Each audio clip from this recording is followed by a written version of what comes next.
My name is Camille Doran. And 5 years ago, my sister threw a bank card in my face at our parents' funeral, calling it charity for the adopted one. I kept that card locked in a drawer, untouched through every cold apartment and instant noodle dinner since. Today, I came to this bank in Portland to cancel it, to finally erase the last trace of a family that erased me first. I told the teller, a young woman with tired eyes, that the account should be closed. Nothing left to claim. She smiled politely until her fingers froze above the keyboard, her gaze flicking from the screen to my ID and back again as if she'd seen a ghost. I asked if something was wrong and she whispered, "Could you please wait here, Ms. Doran?" before rushing off toward a glass office.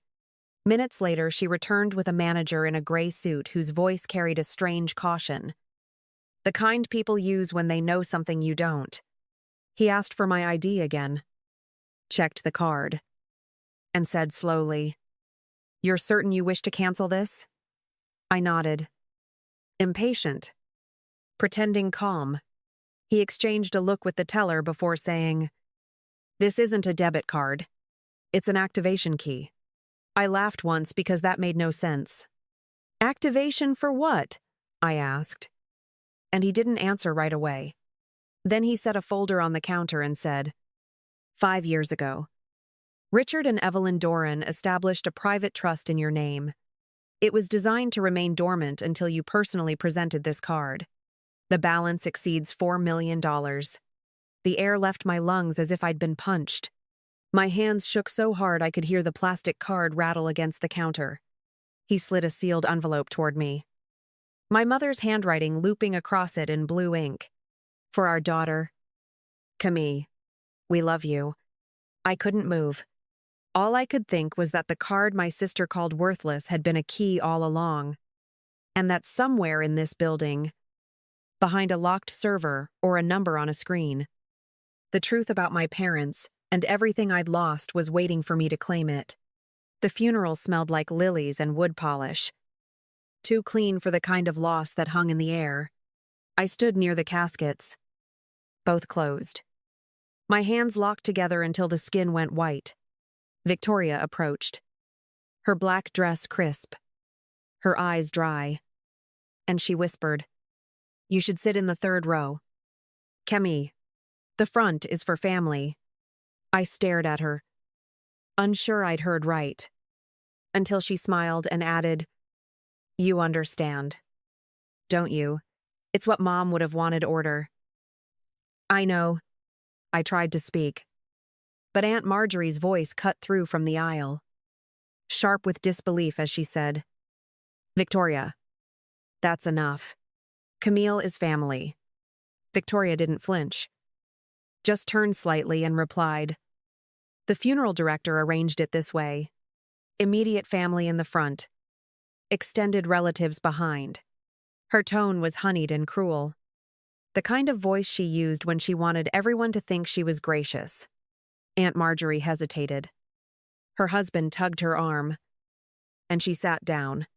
I walked to the third row while people whispered my name like it was an apology. During the service, Victoria dabbed at the corner of her eye for effect, while strangers patted my shoulder and called me brave. Every word of condolence felt like a reminder that I was the guest, not the daughter. When the pastor spoke of Richard and Evelyn Doran's love for their children, Victoria tilted her head toward me with that half smile that meant victory. I didn't cry then because crying would have given her exactly what she wanted to see me small. 3 days later, the house felt too large for 2 people pretending to mourn. My phone rang. The caller identified himself as Lucas Brenner's office, asking to confirm my attendance at the will reading the next morning. Before I could answer, Victoria appeared in the doorway and took the phone from my hand, her voice smooth as she said, "Yes, this is Victoria Doran Knox. My sister won't be attending. She isn't listed in the will." When she hung up, I said, "You had no right." She replied, "I have every right. I'm their daughter. It's not of That night she came home with the kind of grin you wear when you think you've won something forever. "The estate's mine," she announced, tossing her purse onto the counter. "The house, the accounts, the savings, everything. They left you this." She pulled a plain white envelope from her bag and flicked it toward me. Inside was the bank card. Blank except for my name. "Probably empty," she said. "A sentimental mistake. Consider it their last gift." Two. I held the card, the plastic warm from her hands, and whispered, "You can't mean this." She shrugged. "You should be grateful. Most adopted kids don't get this much." The word adopted landed harder than any insult she'd ever thrown. The next morning, she stood in my doorway, arms crossed, saying, "You have 24 hours to move out." I asked for a week. She looked at her watch. "Starting now." Doe. By sunset, I was outside with a suitcase and the envelope in my pocket. Neighbors peeked through their curtains, pretending they didn't see. Victoria's voice followed me down the driveway. "Let's stop pretending. Camille, you were never really one of us." I didn't answer. I just kept walking. The sound of the locks changing behind me louder than any goodbye I'd ever wanted. The first winter alone was the coldest I'd ever known. The heater in my rented studio broke twice that month. And the landlord told me, "Just layer up, sweetheart. That's what blankets are for." I worked mornings at a downtown coffee shop and evenings doing bookkeeping for a local repair shop. The kind of job that paid just enough to keep the lights on. My hands smelled like espresso grounds and bleach. And I learned how to sleep through the noise of the upstairs pipes. One night, my coworker Ellie watched me refill the pastry case and asked, "You ever take a day off?" I told her. "Days off are for people who can afford to remember they're tired."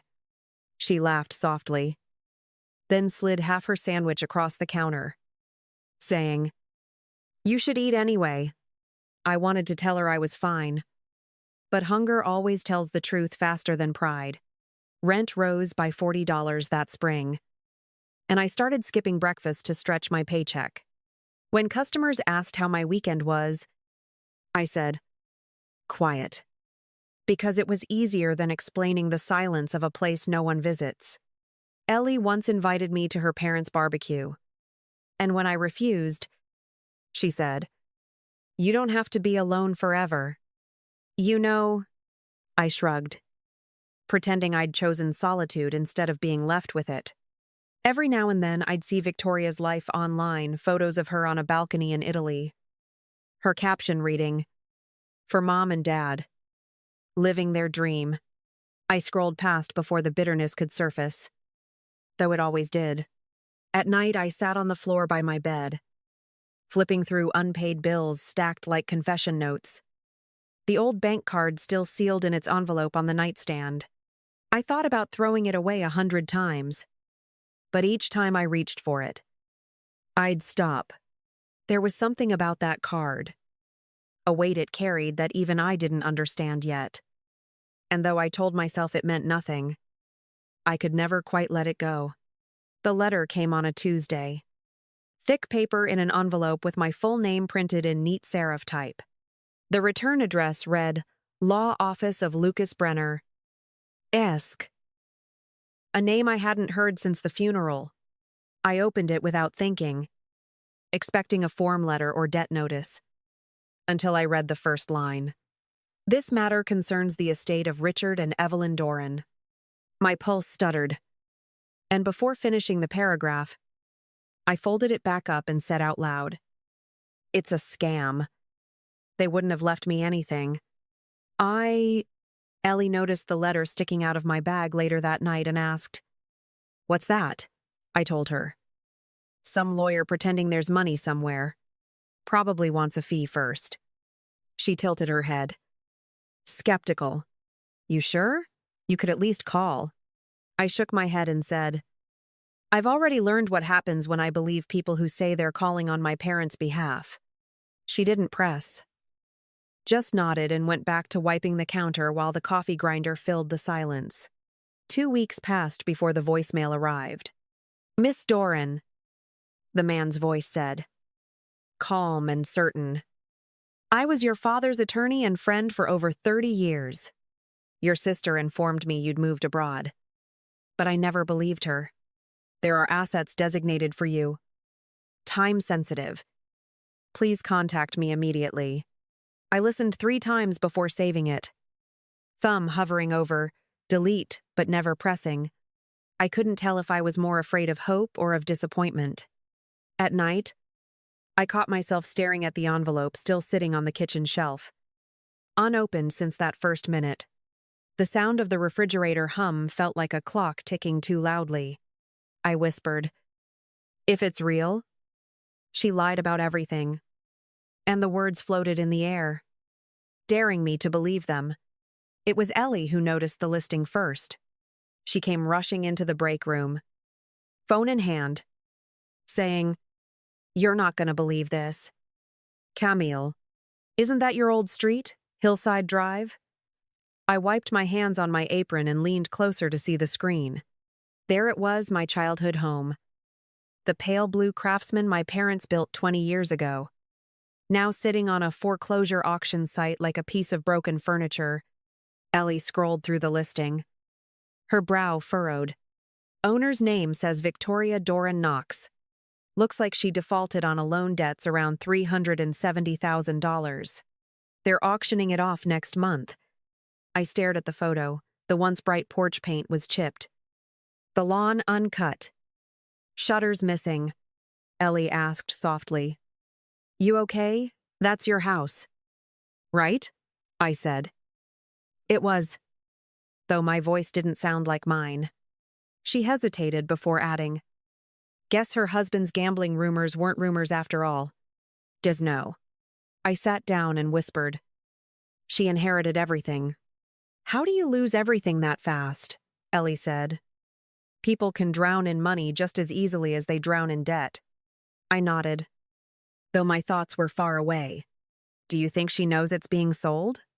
Ellie shrugged, saying, "If she does, she's probably pretending she doesn't. Pride like hers doesn't survive bankruptcy." I didn't answer. Just took her phone to read the words again, foreclosure. Default. Auction. That night, I couldn't stop seeing the photo of that house. The porch where my father fixed the railing every spring. The kitchen window where my mother used to wave when I rode my bike home from school. It felt like watching someone auction off my memories. I went to my drawer and pulled out the envelope with the old bank card still sealed inside. I said quietly, "If it's empty, I'll finally know. If it's not." Then everything she told me was a lie. The plastic edge pressed against my palm as if waiting. And for the first time in years, I knew exactly what I had to do. The next morning, I walked into First West Trust Bank with the envelope in my hand and told myself it was just an errand.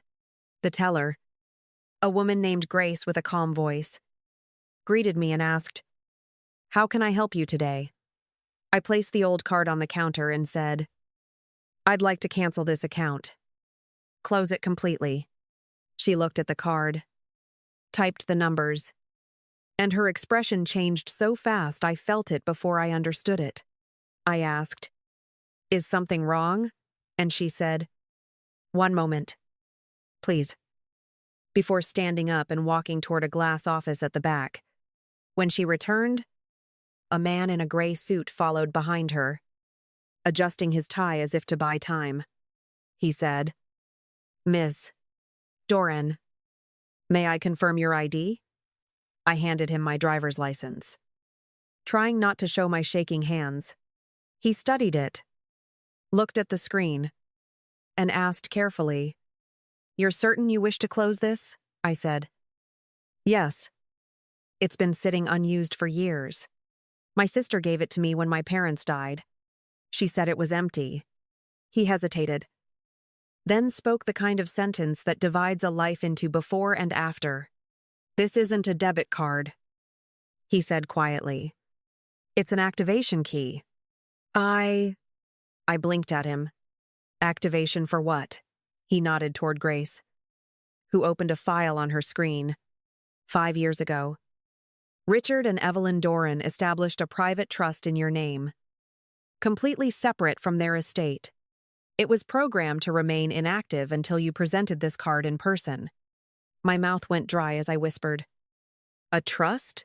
For me? Grace said softly. Yes. Ms. Doran. The balance is currently $2 million. The number hung in the air like it had weight. I stammered. That can't be right. My sister said I wasn't in the will. The manager exchanged a look with Grace before replying. Your sister was never informed about this account. Your parents made sure of that. Ease now. He reached under the counter and brought out a sealed envelope. Edges yellowed with time. This was to be delivered to you only upon activation, he said. My name was written across it in my mother's looping handwriting. I traced the letters. Unable to speak, Grace said. Take your time. I nodded. But the tears came anyway, blurring the words until they looked like they were written underwater.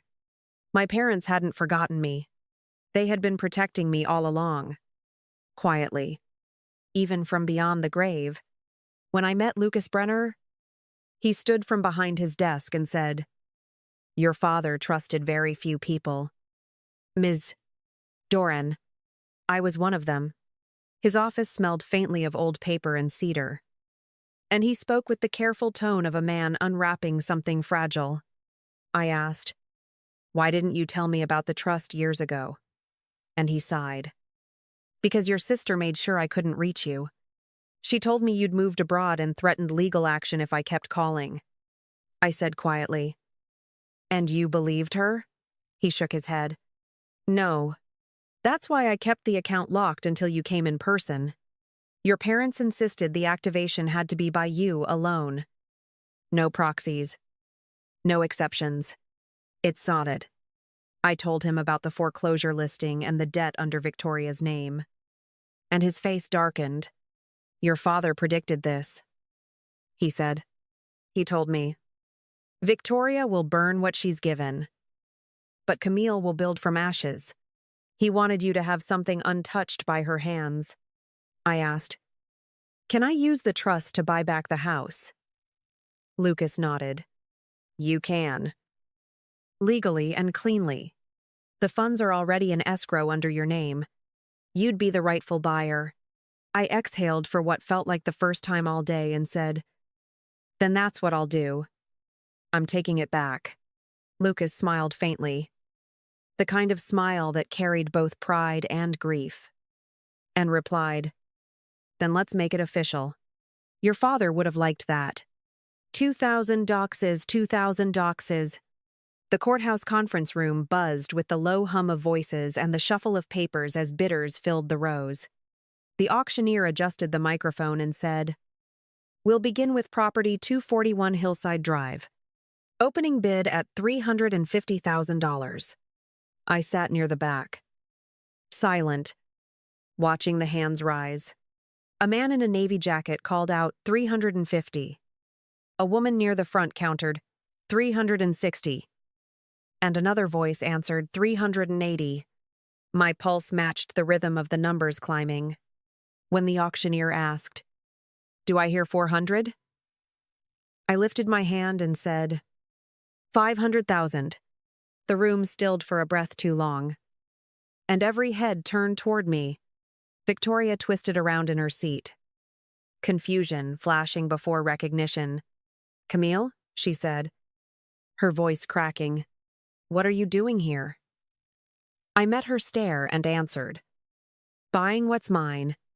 She shook her head, almost laughing. You can't. You don't have that kind of money, I said evenly. You don't know what I have anymore. Adon. The auctioneer cleared his throat. We have 500,000. Do I hear 510? No one spoke. Victoria grabbed her husband's arm. Noah. Bid something, he whispered back. We can't. Vic. We're done. She turned on him, her voice sharp. You ruined us. The auctioneer raised his gavel. Going once. Going twice. A man near the aisle called 510. And I answered without hesitation. 600. The gavel struck wood. Final and sharp. Sold to the woman in the back for 600,000. 8. Victoria rose from her seat, trembling, her words spilling out in disbelief. That's my house. You can't take it. My parents left it to me, the auctioneer replied. Ma'am, the property has been repossessed. Ownership will transfer immediately upon payment. I stood and said, The money's already in escrow. Her eyes went wide as if the ground had shifted. How? She whispered. Mom and Dad left me a trust. I said, A private one. They knew what you'd do. She stumbled forward, pleading, Please. Camille. I have nowhere to go. He's leaving me. I have nothing.